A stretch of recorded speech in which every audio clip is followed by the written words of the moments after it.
How to call someone on Instagram. Now, the very first thing we're going to do is to tap on this messenger icon right here. Now, let's say I want to call App Guide. I'm given an option whether I want to voice call them or video call them. Now, if I tap on voice call right here, I am given an option whether I want to open my camera to them, I can mute myself, and I can also put myself on or put them on loudspeaker.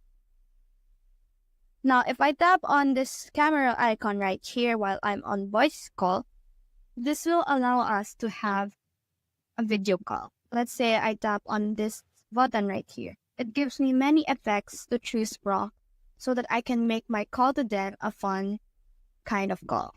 So I can also touch up my video right here. I can also add filters. And lastly, I can also add backgrounds to my call so that I can also have fun with the screen on my phone. So that's how to call someone on Instagram. Hope we help.